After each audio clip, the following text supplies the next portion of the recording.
Hola, profe. Hola, hola, buenas Buenas tardes tardes. a todos. ¿Cómo están? Disculpen el retraso. No me podía conectar.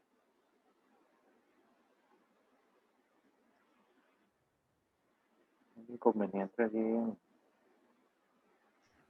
No hay problema, profe. Muchas gracias. ¿Cómo están?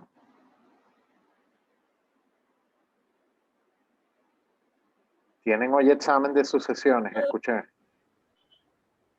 Sí, ya Sí, estamos. profe. Mira, Ok, bueno, vamos a entonces empezar para que ustedes veamos la clase de hoy. La clase de hoy es bastante sencilla porque estamos terminando lo que pensaba que tal vez pudiese dar en una sola clase, pero definitivamente no lo hago. Entonces, ¿qué es el tema 10? El tema 10 es el correspondiente pues a los recursos que conoce la Sala de Casación Social del Tribunal Supremo de Justicia, y en el marco de los procedimientos laborales tenemos que se conocen de un par de recursos extraordinarios en Sala de Casación Social. Así tenemos pues que se conoce el recurso de casación y el recurso control de legalidad.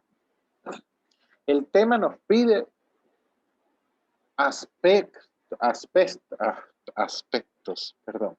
esenciales de los recursos de casación y control de legalidad.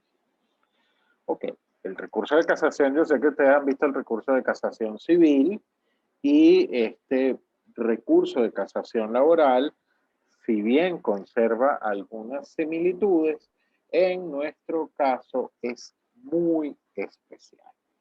Debemos entender que el recurso de casación, tanto el civil como el laboral, es un medio de impugnación extraordinario cuyos efectos son pues ambos, es decir, el efecto devolutivo y suspensivo, y que conoce el Tribunal Supremo de Justicia en lo laboral en la Sala de Casación Social. Ahora bien, se interpone únicamente por los motivos tasados en la Ley Orgánica Procesal del Trabajo contra sentencias expresamente previstas por esa ley. La sentencia de casación puede anular la sentencia recurrida, bien mandando a reponer actuaciones al momento en que se vulneraron formas, que es el error improcedendo, o reemplazar completamente la sentencia anulada por otra más ajustada a derecho. Cabe mencionarles y que siempre tengan esto presente, que el recurso de casación no constituye una segunda o tercera instancia, ni tampoco es una apelación limitada. El Tribunal Supremo de Justicia no puede enjuiciar pues en los mismos términos que el juez de instancia, toda vez que le está vedado a este la introducción de nuevos hechos y debe restringirse pues a los obrantes en auto. Bien dicen por ahí que el recurso, tanto los recursos extraordinarios como el recurso de casación son pues recursos de derecho, control de derecho.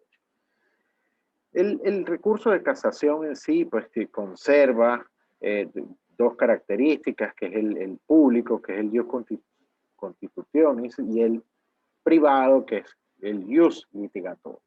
Por el ius constitutionis se refiere pues a la defensa de la norma jurídica, que se extiende pues a través de funciones de su forma nomofiláctica y uniformadora, es decir, que exista una sola interpretación de la ley, que es una, debe ser la verdadera. Se requiere que los jueces, pues entonces, tengan un significado exacto de las normas jurídicas de la manera como las deben interpretar, lo que permite crear una línea jurisprudencial con precedente para la resolución de conflictos que contribuyen a qué más, o sea, a que usted sea juzgado de la misma manera en que es juzgado otro con casos similares, es decir, cumple una función que da seguridad jurídica. Lo que quiere decir pues que la casación es un instituto procesal que proporciona, nos ayuda a uniformar la interpretación del derecho. En nuestro caso, la interpretación del derecho laboral, del derecho del trabajo venezolano. Cuando hablamos de esa característica o esa consideración del privada, del jus litigatorio, pues, no es otra cosa más que ese interés público que se garantiza como consecuencia de la actividad de los propios sujetos privados en defensa de sus propios intereses, sus propios y particulares intereses. Aprovechándonos, lo que quiere decir que se aprovecha ese interés de cada quien como recurrente para que la justicia se corrija. Si ustedes vienen a ver profundamente la participación ciudadana respecto a este tipo de recursos, permite uniformar o incluso cambiar una línea de interpretación que ya no es consona con la realidad.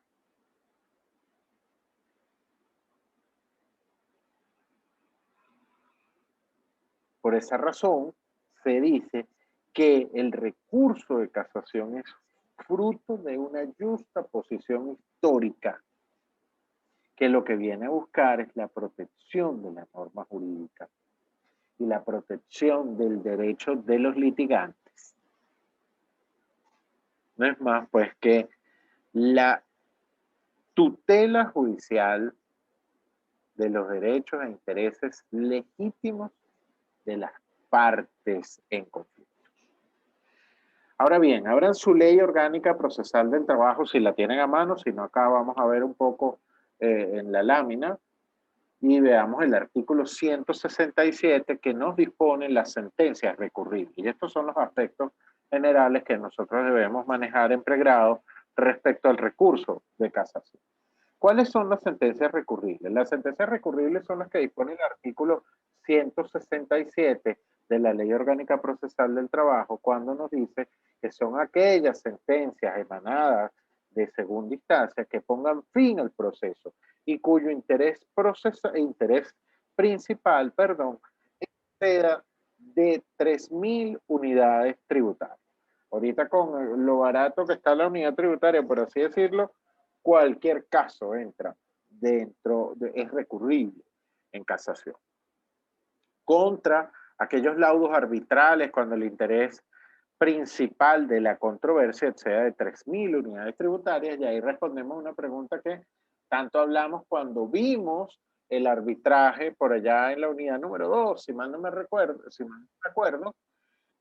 donde pues, se nos preguntaban que, bueno, si este era un arbitraje de derecho o un arbitraje de equidad. Definitivamente, cuando ya tenemos que existe una causal para recurrir o es recurrible en casación, perdón, sabemos que se trata de un arbitraje de derecho. Entonces, por supuesto que es como contradictorio tener la posibilidad de un arbitraje cuando eventualmente va a ser controlado también por el Poder Judicial.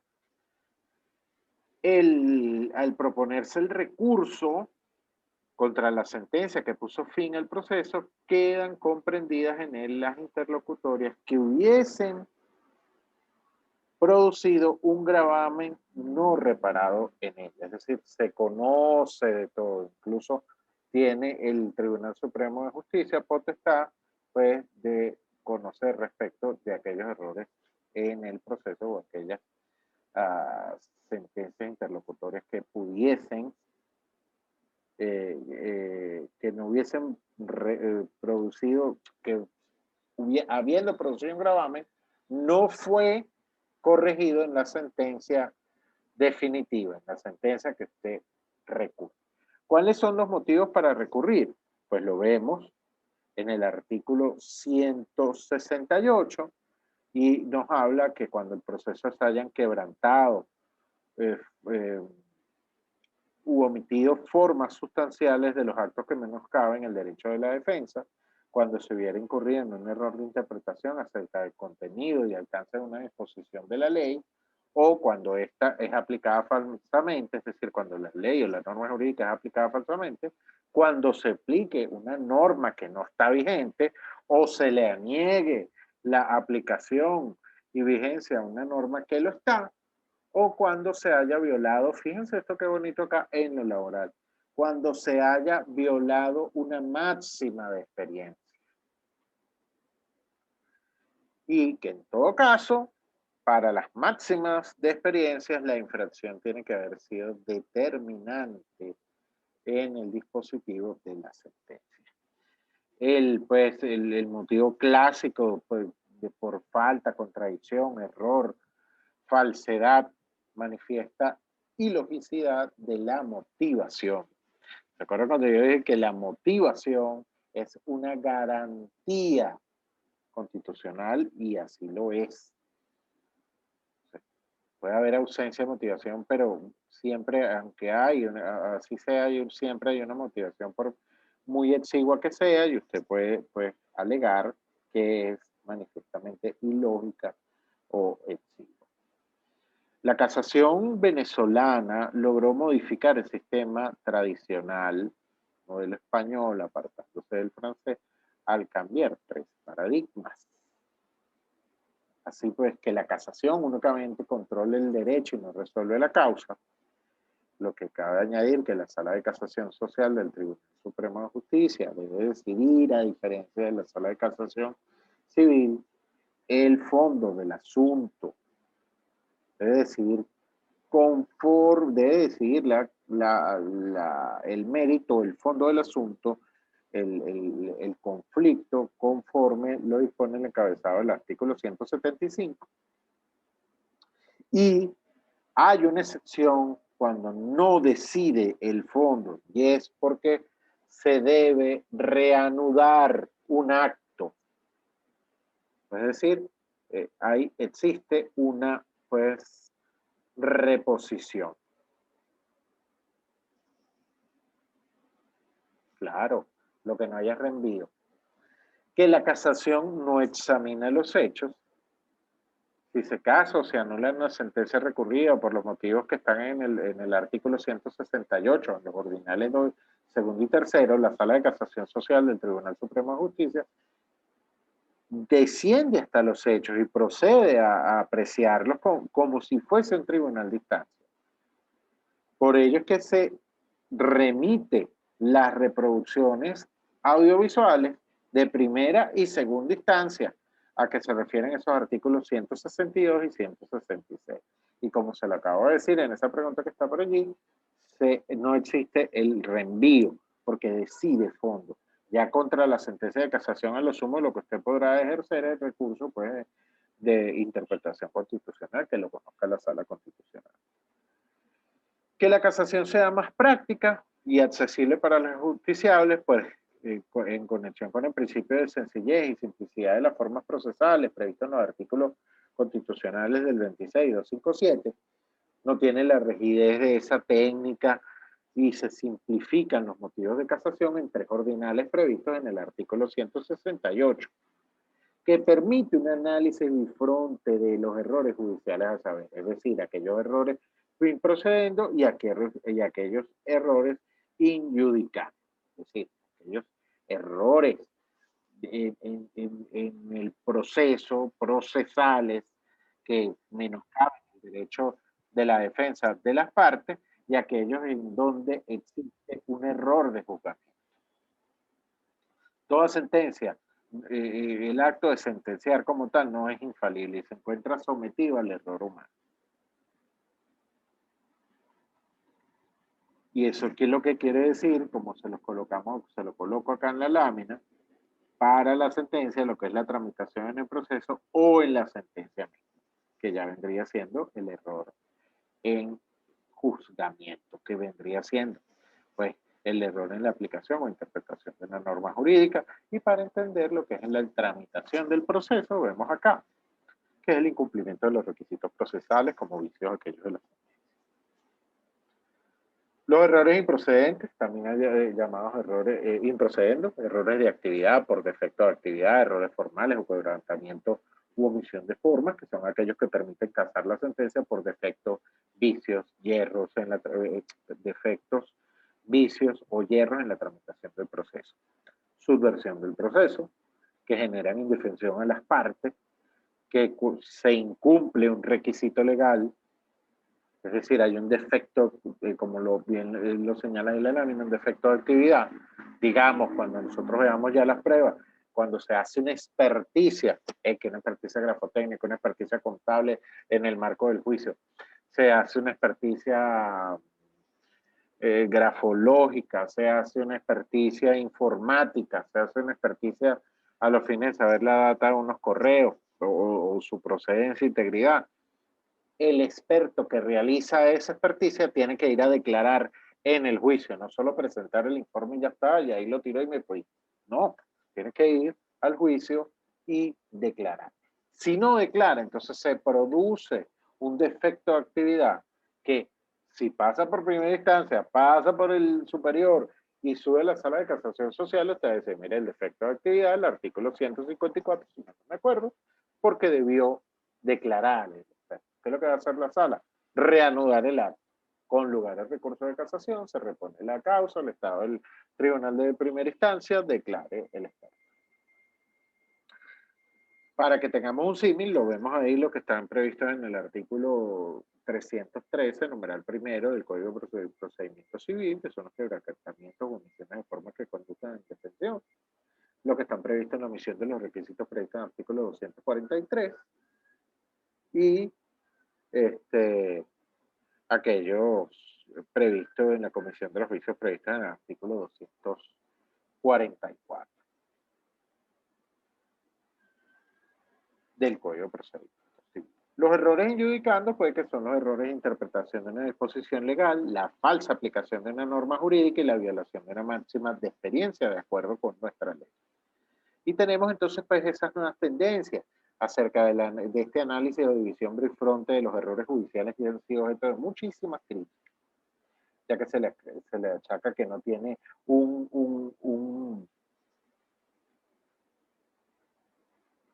exactamente, aquellos que afectan un poco. Se les achaca que aquellos no tienen un bagaje científico, sino meramente académico, porque son hierros que puede incurrir el juzgador al momento de tramitar y decidir cualquier proceso judicial. Aquellos como que se traducen en la infracción de la ley de una norma jurídica, distintamente que se refiere a una cuestión de procedimiento de juzgamiento, como a leyes adjetivas o sustantivas. Correcciones modernas, pues que como ahí tenemos en el caso del OMNA, que en su artículo 489, que se los invito a ver, eso se los dejo a su leal saber entender para que se cuestionen allí acerca de estas nuevas tendencias. Ok, pero entonces, en lo que respecta a nuestro escenario, los motivos de casación previstos en el artículo 168, los tenemos en el ordinal primero como aquellos errores en el procedimiento o errores improcedentes. Aquellos errores previstos en el ordinal segundo, vamos a poner esto un poquito más grande, en el ordinal segundo, que son los errores injudicando, son los errores de juzgamiento, y aquellos previstos en el ordinal tercero, que les dejo siempre la interrogante para que ustedes piensen si podemos hablar de errores en el procedimiento o errores en el juzgamiento, o ambos. Entonces, en cuanto al ordinal Primero, tenemos pues el quebrantamiento de formas sustanciales y la omisión de formas sustanciales. Es decir, que sí deben ser cumplidas, como el caso que nos dice el artículo 154, que el experto están obligados a comparecer a la audiencia de juicio. 154 de la ley. Todas que afectan el debido proceso, y en el caso pues de la omisión de formas sustanciales, aquellas pues garantías constitucionales que conduzcan pues a una indefensión absoluta y que por tanto ocurra pues la reanudación del acto. Acá pues hablamos un poco acerca de la motivación, y en cuanto al ordinal segundo, que se ve como un error de juzgamiento, que no es otra cosa que aquellos producidos en el juicio, en el acto de sentenciar. Es decir, cuando el juzgador no ha actado secundus, o sea, respecto a derecho, de acuerdo al derecho, producto ya de un error en su actividad intelectual, al faltar la conciencia indispensable entre la voluntad concreta de la ley y la declarada en el fallo. Es decir, hay un falso juicio de la valoración de la norma jurídica. En la sentencia del jugador no solo tiene que establecer los hechos, y ya si establece mal los hechos, ya la sentencia está mala, por supuesto, pero también debe escoger y aplicar e interpretar la norma jurídica que resuelve el caso concreto, por todo lo cual puede constituir un error de juzgamiento que se resume en la infracción de la ley, que clasificamos pues en ese artículo 168, segundo, como el error de la interpretación de la ley, que consiste en ese error en la hipótesis abstracta prevista en la norma, que no atañe a su existencia, sino a su significado. Lo que quiere decir que hay error en la interpretación de la ley. No obstante de haberse elegido y aplicado la norma adecuada, porque no le dio su verdadero sentido y alcance, derivando por consecuencias jurídicas que no concuerdan con el contenido de la norma. Lo que quiere decir, un ejemplo que colocamos acá, de acuerdo con el artículo 100 de la LOPTA, que un juez declare que la sola presencia del testigo tachado en el acto de la declaración, sin decir por lo menos, sí, yo insisto, no constituye pues insistencia. Pues ello no está sujeto a fórmulas sacramentales ni supeditada a determinada forma. Ya, al estar simplemente ahí presente el testigo, de acuerdo con el artículo 100 de nuestra ley, ya se entiende que se está insistiendo en el testigo aun cuando se le tache. Los invito a dar lectura al artículo 100 de la Ley Orgánica Procesal del Trabajo. Tenemos pues cuando hay una falsa aplicación de la norma jurídica, cuando el juez hace una correcta elección de la norma jurídica aplicable, lo que se traduce pues en una clara omisión de la norma que debe ser aplicada. Tenemos la aplicación de una ley no vigente, como la inaplicación de una ley vigente y la violación de las máximas experiencias, a lo cual vamos a hacer un momentico allí un paréntesis. Pues acá debemos puntualizar que las máximas experiencias, según lo dispuesto en el artículo 12 del Código de Procedimiento Civil, son aquellos hechos comprendidos en la experiencia común, como las leyes, la naturaleza, el conocimiento de lo que generalmente acontece. Es decir, que el sol sale por el este, un cuerpo abandonado al vacío cae por la gravedad, en Venezuela se conduce por la derecha, y que los ancianos pues caminan con lentitud. Por último, debemos recalcar que la infracción debe ser determinante en el dispositivo del fallo, es decir, que en el sentido de la misma decisión, que el sentido de la decisión habría sido otro. Lo que quiere decir que la misión del Tribunal Supremo de Justicia en la Sala de Casación Social, al decidir si la violación fue denunciada, la violación denunciada fue determinante en el dispositivo del fallo, en la norma. Es por esta razón que el recurrente debe exponer las razones que existan para establecer la debida vinculación entre la infracción y la decisión. El ordinal tercero, pues, dispone acerca de la contradicción, el error, la falsedad y la manifiesta ilogicidad de la motivación. Ahora bien, la inmotivación es la falta absoluta de razonamiento de hecho y derecho en que se sustente todo dispositivo de un fallo.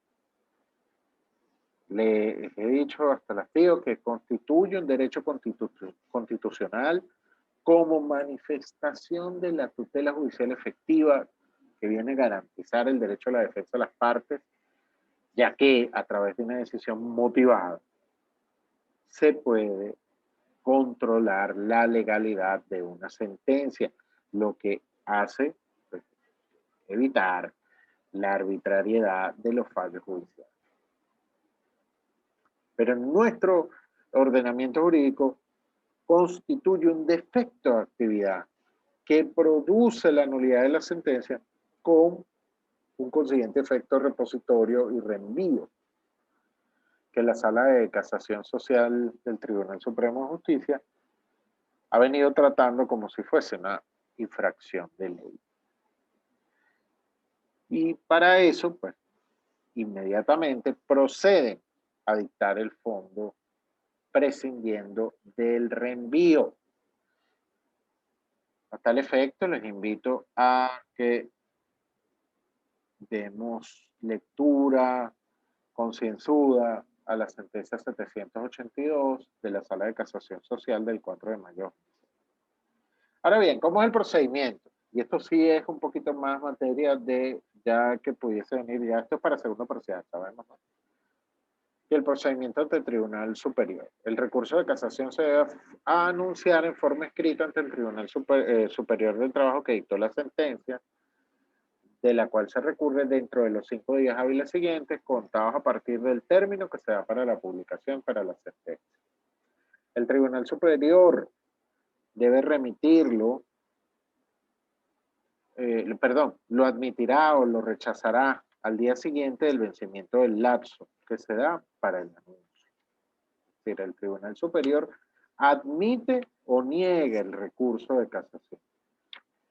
Si lo niega, debe motivar y razonar e indicarle a usted por las razones por las cuales le niega el recurso de casación. Vamos, porque fue extemporáneo, porque no cumple con las 3.000 unidades tributarias, ¿saben? Y en ese caso, pues,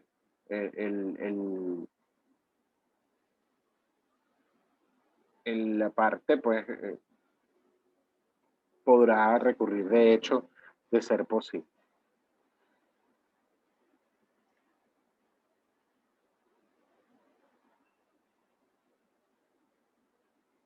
Ahora bien, si existe negativa de la admisión de recurso de casación, el Tribunal Supremo de Justicia, del Tribunal Superior, perdón, debe mantener ese expediente durante 5 días en su despacho. Todo esto a los efectos de que el interesado pueda recurrir de hecho ante el Tribunal Supremo de Justicia. Porque en todo caso, pues, va al Tribunal Supremo de Justicia, recurre de hecho y tiene que solicitar las copias ante el Tribunal Superior. Debe proponer ese recurso de hecho ante el Tribunal Supremo de Justicia de manera escrita. debe proponer ese recurso de hecho ante el tribunal de la causa de manera escrita, en el caso del Tribunal Superior, pues para que vencido los 5 días debe remitirlo al Tribunal Supremo de Justicia. Si el recurso de hecho fuera declarado con lugar, pues comenzará a correr desde el día siguiente a dicha declaratoria el lapso de formalización del recurso de casación. En caso contrario, el expediente inmediatamente se remite al juez que debe conocer la ejecución en el caso de que exista, participándole de la remisión al Tribunal Superior de donde le enviaron el expediente al Tribunal de Casación.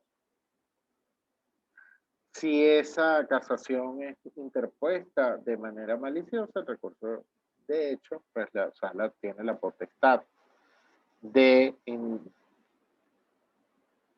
imponer una multa de hasta 125 unidades tributarias.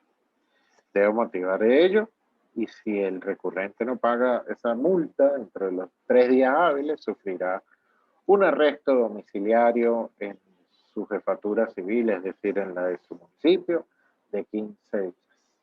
El recurso control de legalidad, que es un recurso extraordinario también, acá y único dentro del elenco de recursos extraordinarios en todas las competencias o utilizando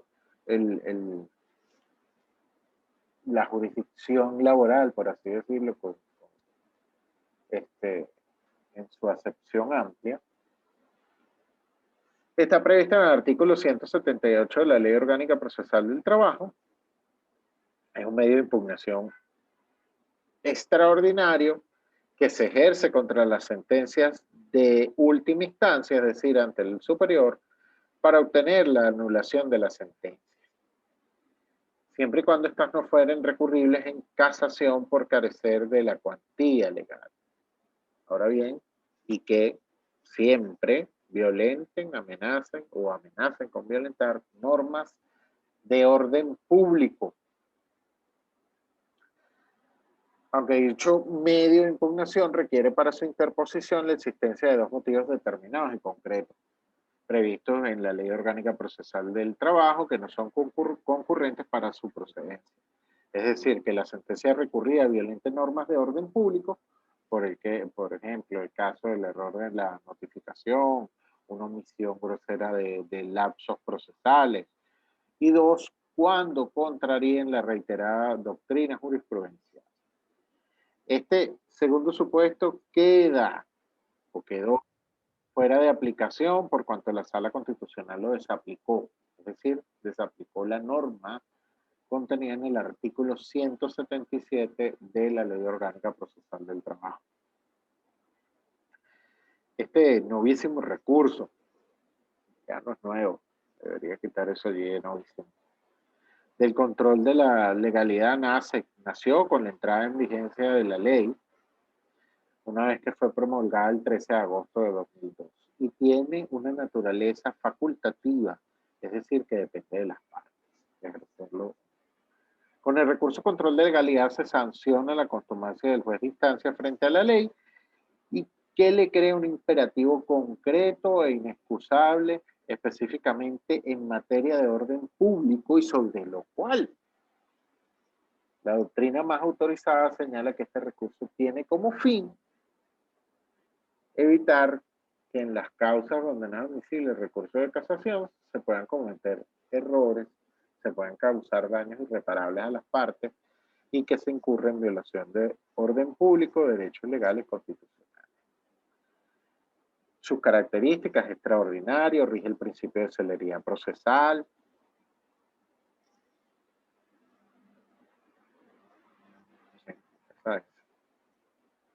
la sala de casación debe decidir de forma sumaria si decide conocer el asunto. La sala de casación social tiene amplias facultades para resolver el asunto con o sin reenvío. Se propone contra sentencias que proceden, es decir, sentencias contra las que proceden son las sentencias emanadas de los tribunales superiores que no sean impugnables en casación que violenten o amenacen con violentar normas de orden público y se interponen ante el Tribunal Superior de la cual emana la sentencia recurrida. No existe un lapso preclusivo para la Sala de Casación Social se pronuncia acerca de su admisibilidad conforme al artículo 178. La Ley Orgánica del Trabajo no exige que sea motivado el auto que admite o inadmite el recurso de casación, de control de legalidad, de acuerdo con el artículo 178.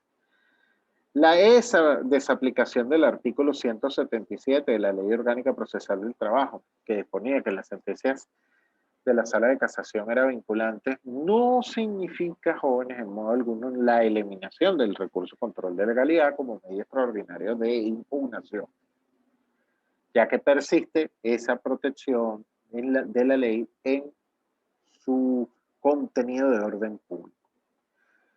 Es verdad que la desaplicación del citado artículo 177 otorgaba mayor autonomía e independencia, otorga un poco más autonomía e independencia a los jueces, ya no hay una especie de jurisdicción horizontal. Toda vez que los jueces se encontraban muchas veces sometidos a una camisa de fuerza respecto a ciertos criterios jurisprudenciales desarrollados para casos análogos. Y también se retoma la diversidad de opiniones y se propende el carácter de la independencia que deben mantener los jueces en el ejercicio de sus funciones conforme lo establece la Constitución. Los requisitos. Veamos la sentencia número 186 del 16 de marzo de 2017, donde la sala nos habló clarito acerca de los requisitos. Les invito a que eso se lo lean muy bien. Y aparte, uno de los requisitos que hay en de forma, un requisito de forma que debe ser nada más 3 folios, o que se trate de sentencias emanadas de juzgados superiores del trabajo, que no sean impugnables en casación, que violen o amenacen con violentar normas de estricto orden público, y la oportunidad para su interposición, es decir, que sea solicitado el recurso de control de legalidad dentro del lapso de 5 días contados, 5 días de despacho contados siguientes a la fecha en que sea dictada la sentencia sujeta a revisión. Si ustedes se fijan, ahí hay una contradicción entre la casación y el recurso de control de legalidad, ya lo vamos a ver más adelante. La extensión del escrito recursivo no debe exceder de 3 folios y sus vueltos. Es necesario que se cumplan esos requisitos legales para que la sentencia sea impugnable mediante este recurso tan especial. Existe la sentencia 1573, les dejo la máxima acá de la sentencia. La sentencia pues que establece un criterio vinculante, un criterio de derecho por parte de la Sala Constitucional en lo que respecta pues al recurso control de legalidad. ¿Cuáles son las sentencias recurribles? Ok, vemos acá. Aquí nos falta una D. Es inadmisible el control de legalidad interpuesto contra sentencia interlocutoria. Es admisible contra fallos dictados en ejecución de sentencias. Ayuda una interpretación muy interesante y extensiva del artículo 313 del Código de Procedimiento Civil. El recurso de casación, el control de legalidad, miremos esto, y desde el 2015, y esto lo acaban de ratificar recientemente. Es inadmisible el recurso control de legalidad en contra de aquellos fallos dictados en los juicios de invalidación de sentencia. Es inadmisible el recurso control de legalidad contra decisiones de tribunales superiores que decidan de acciones de amparo contra actuaciones judiciales o incluso en el superior. No puede, en la sentencia de reenvío no tiene recurso control de legalidad en el caso que exista una sentencia de reenvío. Eso fue más que todo en el régimen procesal.